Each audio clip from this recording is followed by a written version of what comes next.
What's up, rock stars? It's Rox coming to you today with a review for Love and Hip Hop Miami, Season 4, Episode 8. This is the second time that I fucking did this video.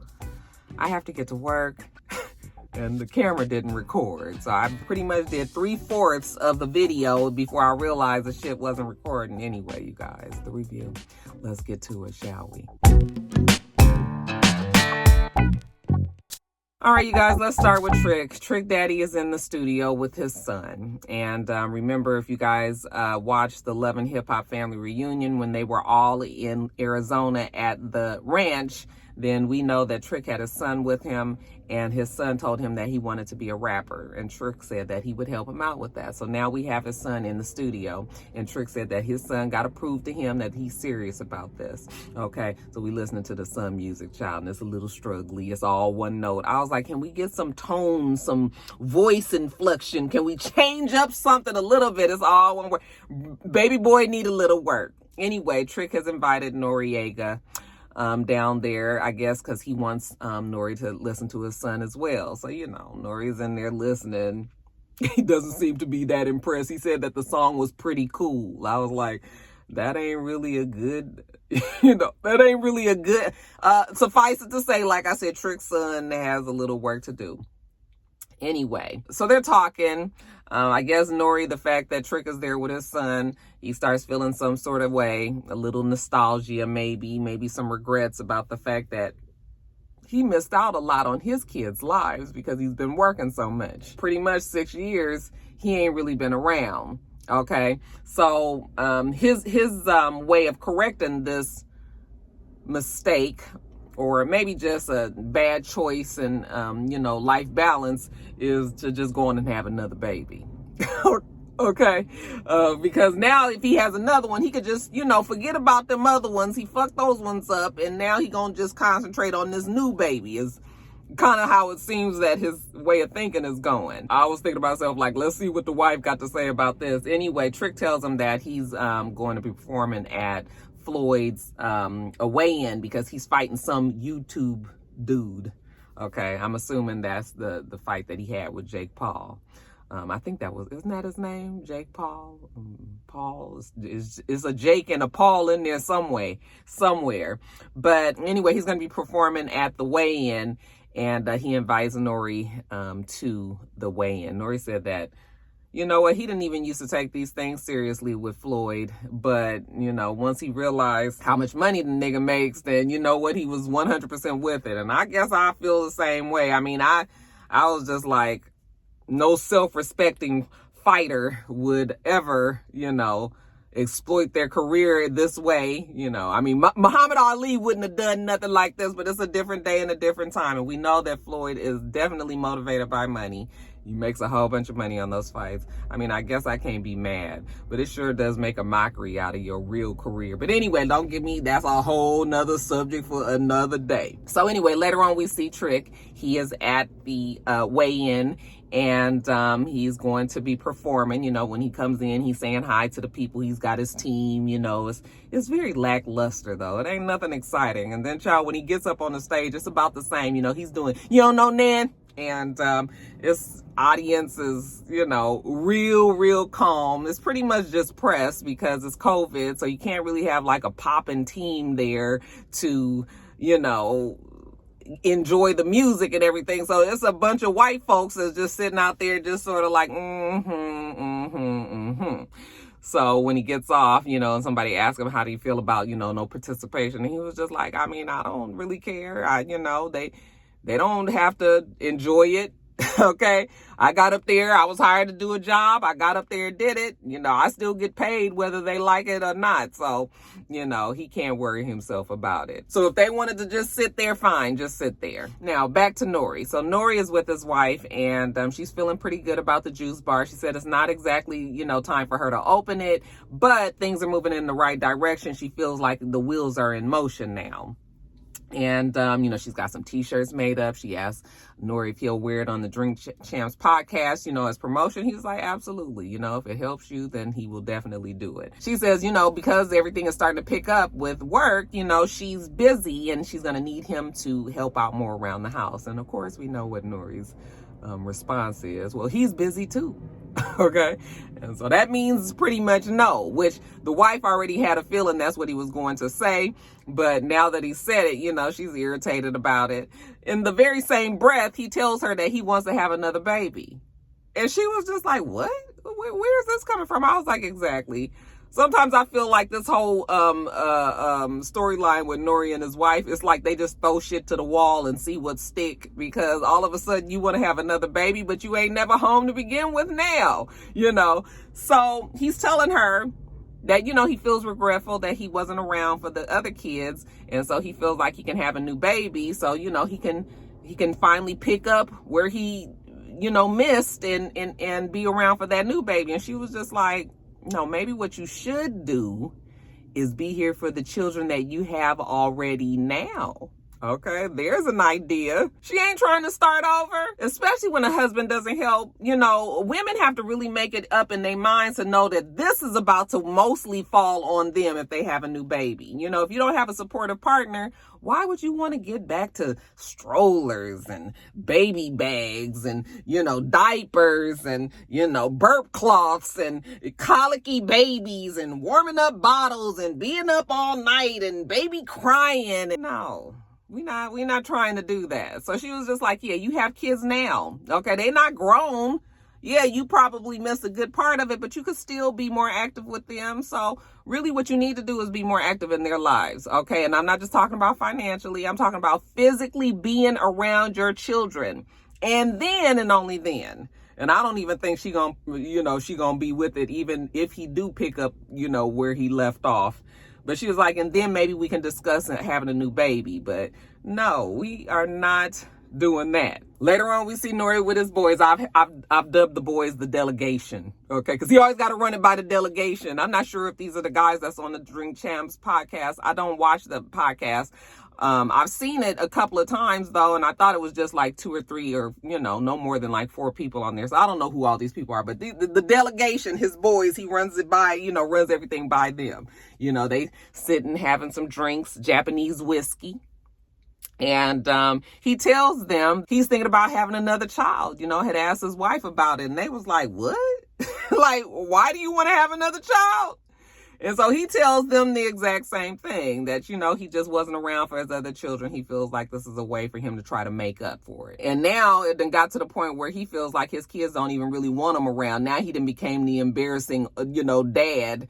And so, yeah, let's just start over. Let's just try it again with a new baby. But he tells the delegation that his wife don't think that he's going to be able to do it. So now he's got to prove it to the wife that he can do it. They ask him if he is going to give up drinking, because you can't be drunk around your kids, and drinking is a large part of his life. Obviously, he does it on his actual damn podcast.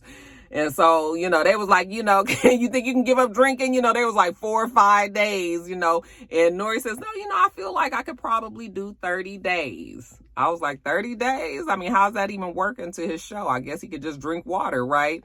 But yeah, 30 days, no alcohol, this is all a part of him trying to prove to his wife that he's serious about, being there. And even though he can't be there now, but I guess when this new baby come, and, he means what he says. So 30 days fasting on the drinking. We ain't starting it till tomorrow though. So we better hurry up and drink up this Japanese wine, whiskey today. Now, jumping over to Trina, you guys. Trina is in the elevator with her team, and she starts to feel woozy. I guess she gets a little warm, She starts to feel the camera starts to do one of these numbers here, and the next thing we know, Sis done passed out. They get her to the room, and they're even telling her that she stayed passed out until they got her situated in the room. So she was kind of loopy and not knowing what was going on. Raymond is trying to get a clear understanding of what the hell's went on, and she can't even really tell him because, like I said, she doesn't really even remember. But Raymond is concerned that Trina's working too hard. Trina is burning the candle on both ends. Trina gonna have to learn how to take some time for herself. And Trina was like, look, Trina can't do that right now. Trina has shit coming up, all right? Namely the versus battle. She is going to be performing on stage against Eve. And she's excited about that. She knows that it's serious. So she knows right now is just really not the time. And he keep on telling her, you're going to have to find a way. And she was just like, this is what I do. I'm just a rapper and I have to perform. Bitch, if a bitch don't work, then she don't get paid. And especially now she ain't got a radio show. So I'm guessing Trina has to be serious about her schedule. I don't know who's still booking Trina. She can't never seem to get no damn way on time. Like, y'all still fucking with Trina with that late ass schedule? Anyway, so she just kind of tells him he gonna have to get over it because she's still doing what she has to do. Now, later on, we see her talking on FaceTime with Bobby, and, they're talking about the pass out situation and all of that. And Bobby feels the same way, that Trina's working really, really hard. He said he's never seen her work this hard. She works 6 days a week, up early, and starting and never having a break and all of that. And it's just weighing on her. Bobby feels like, though, the reason why she's working so hard is because she hasn't really dealt with the death of her mother. She hasn't really grieved with it. So it's almost like her running away from it by just working all the time and not having to think about it. So anyway, they have their conversation. They get off the phone because he's waiting for Joy to show up. He's meeting Joy. So Joy finally shows up and he asked Joy, did you hear about Trina passing out? And she was like, no, she didn't tell me that. And he was just like, she is doing way too much. And she just ignores it like nothing happened. Okay, but people ain't just passing out just all willy-nilly. It's obviously a reason. Like he said, he feels like it's her not grieving the mom's death. But anyway, he tells Joy that Snoop had reached out to him and told him that there was a way that they could get Bobby's father out of jail. Now, evidently, Bobby has a dad that's been in jail pretty much his whole life. Okay, not for one big offense, but just a whole bunch of petty offenses that he just lands himself in and out of jail. So he hasn't really been around for Bobby's life. And Bobby, on the one hand, he wants to help his father get out of jail because that's his father. He feels like that's what he's supposed to do. But then Bobby also has resentment for the father. So he's kind of stuck in between a rock and a hard place. He don't really know how he's supposed to handle this. On top of that, the father is, I guess, Trina's father's brother. And Trina can't stand her father's side of the family. Now, they ain't explained why she feels like that, but she don't like that father's side of the family.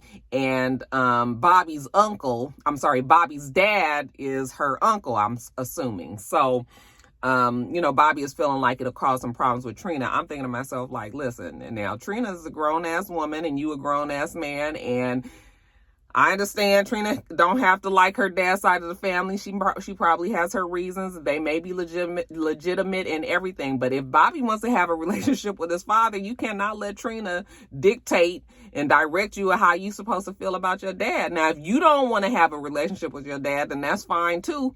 But it needs to be your damn decision, not because you mad about Trina popping off and going off on you and cussing you out and doing like Trina does. Like, we can't be making life decisions on how Trina feels, So I just want Bobby to make the decision for himself. But he knows that he can't tell Trina. At least he can't tell Trina right now. So later on, we see him meet up with Snoop. Snoop is Trina's brother, remember? So Snoop is telling him how there's some new law or something that's being signed out there in Florida that they're going to let all nonviolent offenders out of jail.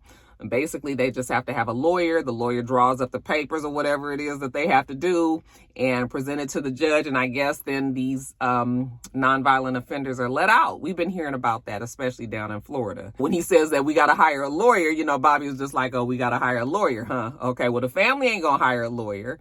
All right. If anybody hires a lawyer, it's going to have to be me.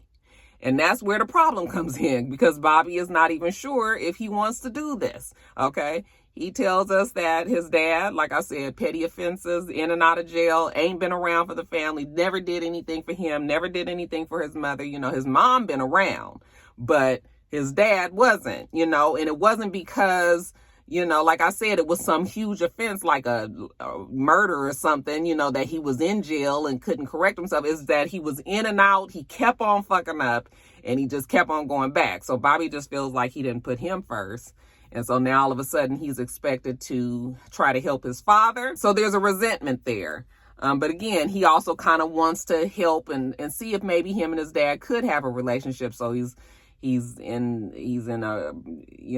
in this conundrum. Now, he tells Snoop that his aunt actually has a letter that the father wrote to him from jail. And the aunt's been holding it. Bobby hasn't gone to read it because he has He just hasn't felt like he's ready. But now maybe with all this coming up, maybe he'll get the letter from the aunt and see what it says. And, you know, if the daddy is coming correct in this letter, then maybe, you know, he'll go on and do what he has to do to help his dad. So Bobby goes to see his aunt. This is his father's sister. Like I said, the aunt has the letter that the dad wrote. And so you know, it's been a long time since he's seen his aunt, but he's happy to see his aunt. They sit down. The aunt gives him the letter. He reads the letter. It's a whole bunch of talking and stuff. But basically, the gist of the letter is that the father loves Bobby. At least this is what he says in the letter, and that he wants to have a relationship with Bobby, but he wants to know if Bobby is willing to do the same, you know, or should he just throw this whole idea out of his head and just be like, okay, my child don't want to fuck with me. So Bobby is actually kind of touched by the letter. His emotions are kind of all over the place. It's funny because I really like Bobby now. I did not like him when he first came on the show because I just felt like he was stunts and shows and just too much extra and all of that. But he has really matured. You know, I've seen the growth with Bobby over the last, I mean, it's been 4 seasons and he's definitely not the same person that he was before. So it was refreshing to hear him talking about his feelings about his dad, you know, the fact that he never came out to his father because he didn't even know if his father would accept him, you know, as a gay person. And now that his father really still wants to have a relationship, you know, he's touched by it. So it's looking like Bobby is going to lean towards helping the dad. Okay. The aunt tells him to just see if he can try to find it in his heart to help his father. So it looks like maybe Bobby and his dad will have some sort of relationship. Now, one thing this show is not short on this season is feelings and everybody getting counseling and everybody wanting to discuss and all that. Now, we get the most of it with Ace and Sheila. I do love them as a couple, but child, I'm talking about like every time we turn around, these two got to be having a discussion about something. Oh, you know, the Capricorn in me just be like, okay, all these fucking feelings, you know, the grown person in me with the mind, you know, who knows that we need to be having better discussions when it comes to our relationships and our partners and all. I mean, I get it, but I just was like, oh Lord, you know. So we had to have a conversation about what happened when they had the big blow up on camera. And, you know, Ace said that everything was cool before they got on camera. Then when they got mic'd up and everything, then shit just went left. And Sheila said, well, because I felt like, you know, when we got on camera, once the cameras was rolling, you was like, you know, Ace Hood. And I'm not married to Ace Hood. I'm married to Antoine. Okay. And so, you know, she's like just the big personality. You know, I just feel like everything that goes on with you, I have to like adopt it. Like it has to be a part of me. I feel like I've lost myself. And I was like, now, y'all ain't even been together that long for you to be already losing yourself in him. Well, actually, I think they have been together for some time now. But I mean, they don't even have kids and nothing. I'm just like, when you got, you know, there's still a lot of things that can happen in your relationship that can change it where you really start to feel like you lose yourself. So, I mean, I guess maybe she's just trying to get a handle of that before it gets to that point. So anyway, y'all, long story short, she's tired of being Ace's wife, you know, not being his wife like that, but just tired of her being like a unit to him. She doesn't feel like she has her own individuality any longer. It's like now it's just like Ace and Sheila. So she just wants to have her own self back, if that makes sense. He knows that she did take on a lot to be married to him. You know, he was Ace Hood, the big celebrity rapper, you know, and so yeah, he appreciates what she's done to even be with him. And she was like, that's funny you say that, because I never heard you say that. I never even thought you realized, you know, what I did go through to be in this position. So, you know, after they have this conversation, they get some air cleared, you know, it's back to, I was like, just everything don't have to always be serious and stuff. So let's get back to being happily married. Let's get back to having fun and laughing. I know that they have it in them. It just seems like it's just been this one focus on whatever the problem is that I still honestly can't really put my finger on exactly what the problem is, other than just Sheila was feeling unheard. So, I mean, I guess if that's what they needed to sit down and talk about it, then child, if they like it, I love it. Okay. But I would like to see Ace and Sheila have a little fun on the show. Just a little bit. I know they have it in them.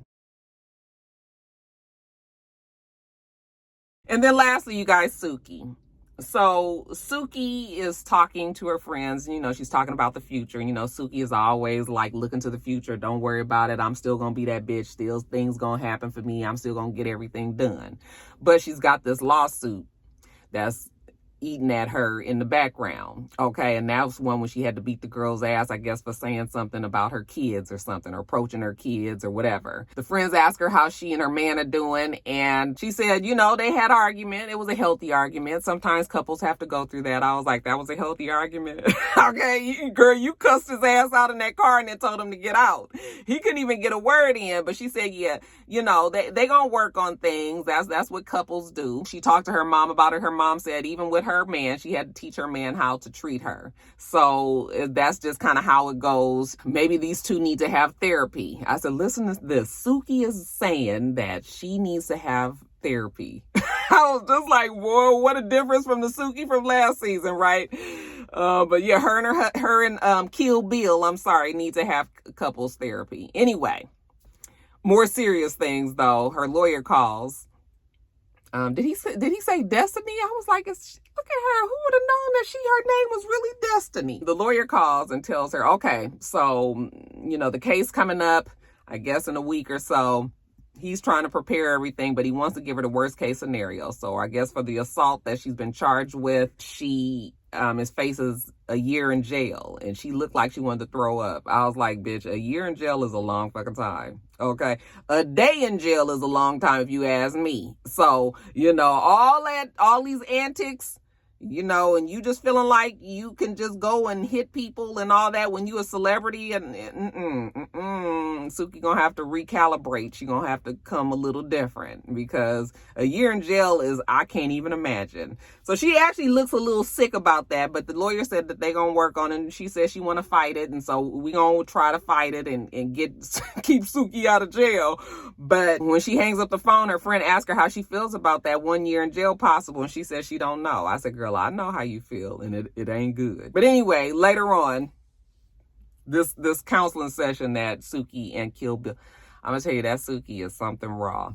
Now we meeting with the pastor, okay? He all got the pastor voice and all, and we just don't respect him. I mean, I guess the pastor looked like he rolling with the punches with the way that Sookie and Kill Bill is talking in this thing, but child, that was a whole lot in that counseling session. So the pastor asked them why they there, and Kill Bill says they have a lot of things that they need to fix in their relationship. Okay, he want to know how their relationship is with God. Sookie says she got a good relationship with God. She talked to God all the time. Okay, she couldn't have got where she needed to be without God. She don't know about Kill Bill. Kill Bill don't know nothing about no God. You know, he been in the streets, and that's all he know. You know, everybody in the streets used to tell her about Kill Bill and warned her about him, said he was dangerous, leave him alone and everything, and she still went against her better judgment. And now she with him up in this counseling session. The pastor asked him how, you know, what does Kill Bill love about Sookie? And he says, I love her gentleness. She was like, oh, you love my gentleness, huh? Oh, okay. But you just called me hoes in the car on the way over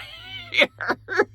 He was just like, why are you telling this man this? Sookie was just like, get to the real shit, okay? We can't be up in here with this, with you trying to act a certain way. We in counseling, so we need to be real with it. Pastor say, what made you guys lose trust in each other? Sookie said he go to the massage parlor, and he was just like, oh my God, not the massage parlor. And then Pastor was like, what now? I can't have infidelity in this. And you know, she was like, he be at the massage parlors. You ain't gonna play with me, okay? You ain't gonna never touch me again if that's how you moving. Like, you can't, no. Give me respect and I'm gonna give you respect. So the pastor's just sitting there listening, okay? Ain't never blinked the eye or nothing. None of this bothered the pastor. So pastor said, Lord, we need some holy water up in here.